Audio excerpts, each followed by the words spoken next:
And I'm now delighted to welcome two outsiders. It's impossible to describe her because she's got so many things. She's a model, she's an actress, she's a journalist, she's spoken at the US Congress about Chinese human rights abuses. She herself is a dissident. She was a candidate for Miss World Canada, and then she was blocked by the Chinese. There, you've got the whole package right here. Anastasia Lin, welcome to Australia and to Outsiders. Thank you. Now, seriously, your CV, I mean, you know, people would kill for that CV. So let's kick off. Tell us your story. It is fascinating. I was born in China, and I spent the first 13 years there. So that's why I felt like my communist education might be of help for the outsiders to understand China's mentality. Well, when I was little, I was a communist leader. Wow. Well, I guess as big as a Chinese communist youth leader can get in a class. So I did a lot of the indoctrination work for the government. So I organized my classmates to sit together and, show their ideas, talk about their opinions. Of course, there is only one opinion you can really talk about, which is the pro-government one. And I also attacked government's enemy, like Falun Gong, Tibetans, and Uyghurs, and democratic movement activists. So after I came to Canada, it was like, oh, wow, I believed in a lie. But of course, my mom sort of did the job of introducing different kind of news, Hong Kong newspaper that talks about Tiananmen massacre to our home, so that I would actually read them and open my mind to it.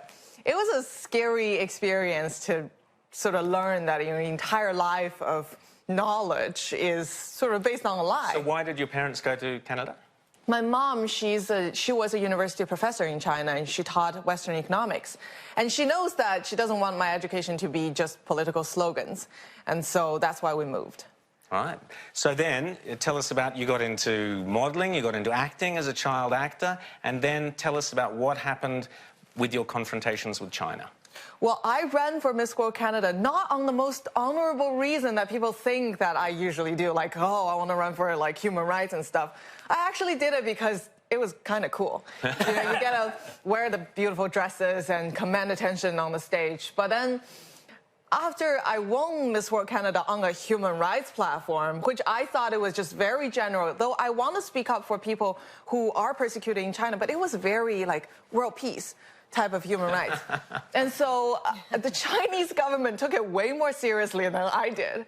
And they went to my father and threatened him. Wow. And said that if your daughter doesn't stop talking about human rights, we are going to persecute your family like in the Cultural Revolution. That's when... Family back in China or family in Canada? All my family are in China, my father included, except for my mother. Right. So that was a huge surprise. So I wrote for the Washington Post about my story. And then that year, the final of Miss World was held in China, in Sanya. And everybody was like, how are you going to get in? I'm like, I'm not quite sure, but let me try. So they didn't give me a visa invitation. All the other Miss Worlds did. And so I thought I would just try my luck. And I flew to Hong Kong, tried to get into Sanya with tourist visa. But they blocked me and declared me persona non grata. Wow. And they've been threatening my family ever since, my grandparents, my uncles. It's unpleasant. How is life for them in China on a daily basis? Do they get any kind of heavy persecution or intimidation? Well, besides that, my father's company is pretty much destroyed right now. He had about several hundred employees, and it was a very successful business. After my story broke out, the banks started suing him, the partners started suing him, and he just, I don't know how he's doing right now because we can't really communicate through... Now, you spoke about Chinese human rights abuses to the US Congress. Tell us about that. Yes. And even to the parliament here. Oh, good. Congratulations. Well, thank you.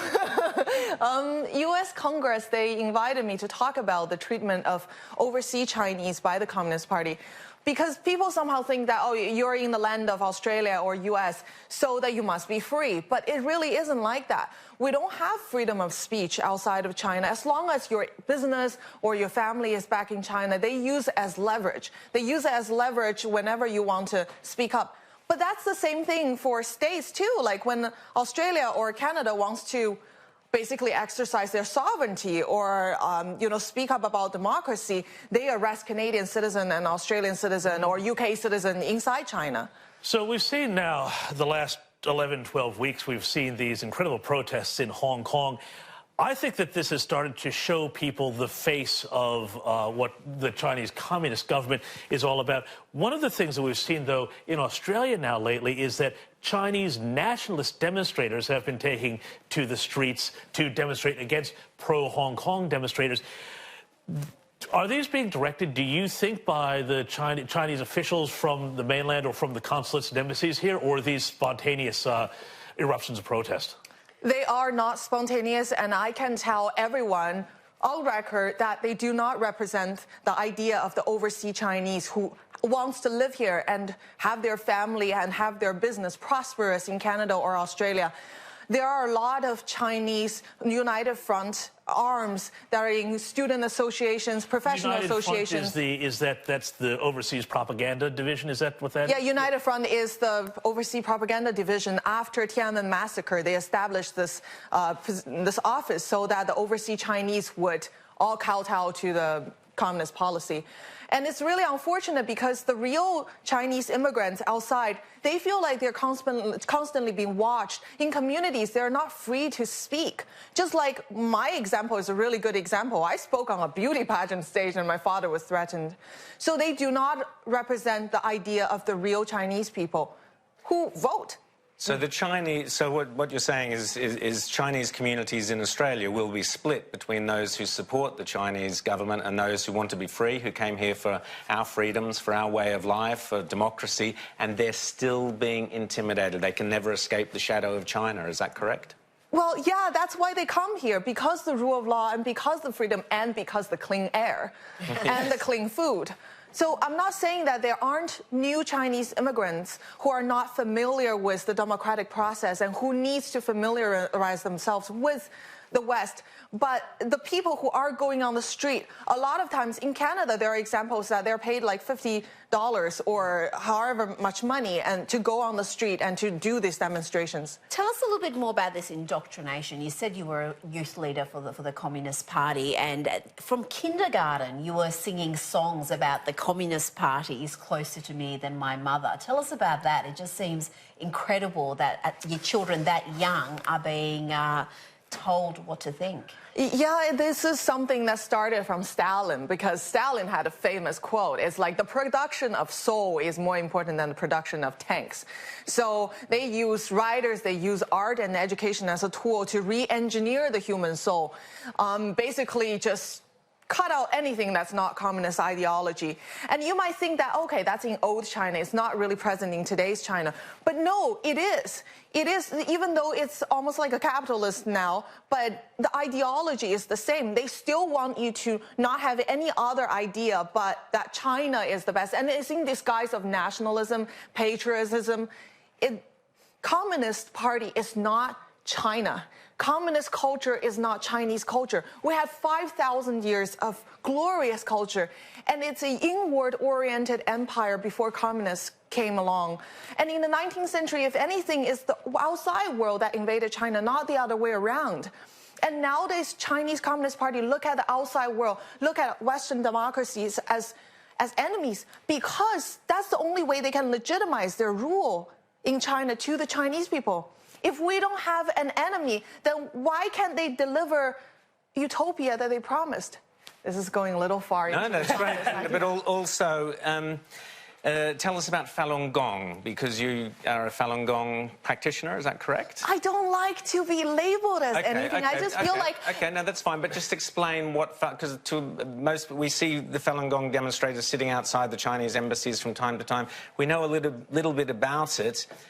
But I don't think we really understand it here. So we're not being told it's a religion. Is it a way of life? Is it Buddhism? What is it? And why is it such a threat to the Chinese regime? Yeah. Well, Falun Gong itself, have you heard of Qigong? It's a yoga practice. Right. Yes. So after the Cultural Revolution, there is a spiritual vacuum. Chinese people cannot believe in Buddhism or Taoism. Therefore, they grab onto these. There are hundreds of schools of Qigong, which means life energy practice, that came out. Falun Gong is one of them. But Falun Gong did not give up the spiritual belief side to the ancient traditional Chinese and Taoist, Chinese Buddhist and Taoist belief.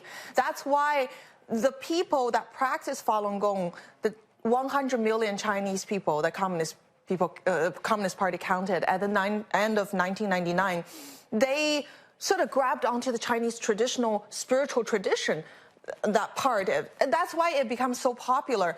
And the reason why I feel like sometimes the Falun Gong, people don't really understand what it is because these people who are outside protesting, trying to show the world about their persecution, was also educated inside a communist state. So their way of education, their way of communication is not really understood by the West sometimes. But it does not mean that their intention is not good. It doesn't mean that they're not trying to oppose the communist regime. They're outsiders, I think you said it. They're outsiders, Falun Gong. There you go, I like it. Also, now we've heard these reports, you spoke about it earlier, Anastasia, about Muslim women in parts of China being sterilized, whether the story is true or not, but that's the report. Would that surprise you?